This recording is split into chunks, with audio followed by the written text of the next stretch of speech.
Hello friends of the Northern Entertainment and welcome to another episode, the second episode for today, or Emergency Call 112 Part 2 or Notruf 112 Part 2, whatever you want to call it. I have just played this game for a solid 4 hours in my stream. There we have encountered many bugs, for sure. But I want to take about, I don't know, 15 minutes or however long it takes to talk about a couple of things. I have also watched the video from Fabian and Kinetic. I will link it in the description below if you want to watch it. Be aware, it is in German. So I want to talk about a couple of things, in the game, about a couple of things that I found about whether or not this is worth it. So if you are here for exactly that question, then stick with me, stick to the end, and you will definitely get your answer. Now, first of all, we're gonna look here. You can see that there is a lot of protagonists in this game. Many NPCs do many different things, especially here in the morning. We're gonna see now, they're gonna be driving out of the hall with their vehicles and they're gonna be checking the vehicles over, just like they would in real life. This mission, quote unquote, was going fine. And they didn't touch this anymore because they figured, well, it's working, so we don't have to touch this. Now, there was, about 4 weeks ago, apparently, a point of no return. And about this point of no return, I want to talk a little bit because we are so used, and I am too, to Steam games that, well, you know what? If you don't want to release it, then don't release it, whatever. Keep in mind, this game is mainly played in Germany. This game is mainly sold in Germany in a box version. And because of that, they have what is called the point of no return, where they cannot pull back from the release anymore because it takes about, well, it takes so and so many weeks to get the master pressed, to get all the copies pressed and so on, to get the box versions boxed up into the retail and whatnot. So this,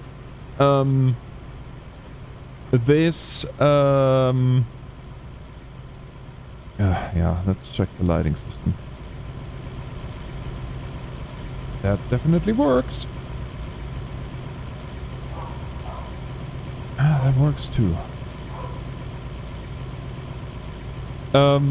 So this point of no return was 4 weeks ago, and they knew that it's not going to be a perfect game on release. They knew it at this point. However, at that point they also had responsibilities and obligations to get this game out with retailers and so on and so forth. Again, not so much a problem if you are in Steam. Well, you say, well, you know what, it's not gonna get released and that's the end of it. Not so easy when you are having a box version that has to go into into stores and whatnot. So that's where the whole thing started. And you know what? Carsten as well as Fabian, they both, I talked to them in Discord. I mean, I have them both on Discord in my DMs quite regularly, in fact. And they were both, I said, hey, congratulations to the release date. And they were both rather distraught and said, well, this is not our finest day and we're not very happy with how this went. And I see why they said that, of course. But I can also see how they were pretty much pressured at this point to have to release it. Now, there's a couple of things more that I want to go about, and that is, of course, the limited size of the beta test team that they have. They released this game. Thousands of people play this now on Steam, on thousands of different systems with thousands of different configurations, which is, to be honest, or to be fair, a lot of you guys, and that's with all due respect, do not have the max or the highest when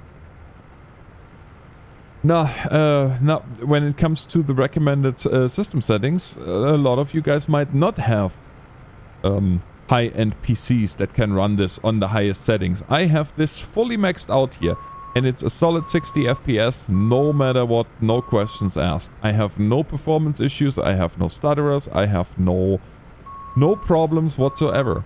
Now, if this was a mid-end PC and I would max this thing out, I can guarantee you that it would cry a little bit. And that's just the way it is if you don't have a high-end PC, just mid-class. There's nothing wrong with that. But do not expect this game to run anywhere close as fluid as it is running for me or for a lot of other my fellow YouTubers, where it is going just, well, easy. And because of the limited size of a beta test team, also keep in mind, there's thousands of people, like me for example, that try to break this thing now, where we have it, you know, to do some completely crazy things that they never thought about that anybody would even do. And so in a way, this is a big beta test now. In that regards, or to that end, they are going to release a beta branch later this next week, because obviously it's almost the weekend. So they are going to release later next week. They're going to release a beta test branch that you can opt in, and there will be all kinds of tests be done. I love this. I wish I was up there. Well, anyway, and there's going to be a lot of bug fixing. And again, they knew about bugs. They knew about a lot of bugs that are kind of, well, they are within the game. One of them, of course, also multiplayer.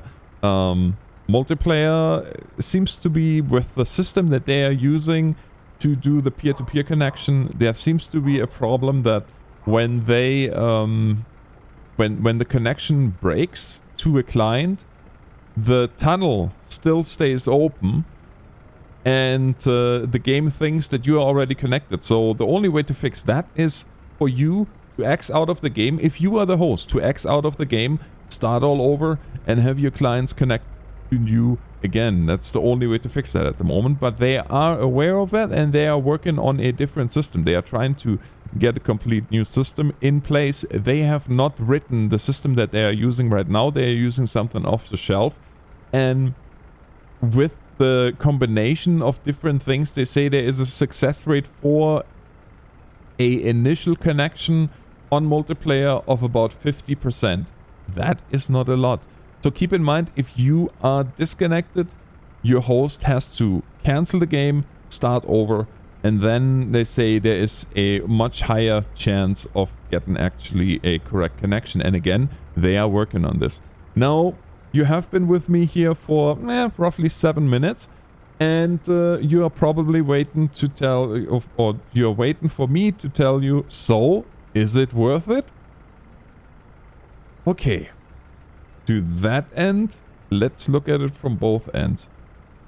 You want to support the developers, and you want to make sure that the game, while they are continuing developing it one way or the other, but you want to support the developers right now, buy it. However, I would say, or I would suggest to anybody that asks me, wait a week, wait 2 weeks, keep watching gameplay from different YouTubers, not only from me, from all the different channels that you can possibly see it. See if the game tickles your fancy. See if you can live with these bugs that we already see here. Or if you are somebody who wants a refined game, a finished game, then I have to say, do not touch it just yet. This game is super in-depth. There is a ton of depth on all the apparatus that I have tried so far. And in those 4 hours of stream, I really got to appreciate the depth of the systems. And I pray that they, because Carsten said something that, well, maybe the systems are too in-depth, some people don't like them. I pray that they do not dumb this down. Do not dumb this down. Or if you have to dumb it down, please make it optional, because I love the depth of the different systems and of all the technology and how it works together. But again, if you want to have a finished game, don't touch it yet. Wait till the bugs are fixed. Wait till the beta is at a point where you say, okay, this is what I like. This is, how I like the game. If you want to support the developers, then buy it now. You will get a game that is about, I want to say 70% there. I'm sure they're gonna send... There's gonna be a lot of bug fixes. I would be shocked if there wasn't one already tomorrow morning when I wake up. That will address some of the major things. That being said, I do hope that this video helps you a little bit to understand where they are coming from, to understand the challenges that they had to face and that they are still facing, and yeah, it gives you a little bit more appreciation of what they had to deal with and what they are still dealing with, and also maybe makes you look at it a little bit in a more favorable light. I am the first one to admit there are bugs, and yeah, some of them are game breaking, definitely, but I'm also the first one to say that the game is fun to play when it works, and I am really looking forward to the future of this game. That is all I have for you today. I do hope you enjoyed this, and until next time, this is the Northern Alex signing off. Thank you so much for watching, and God bless.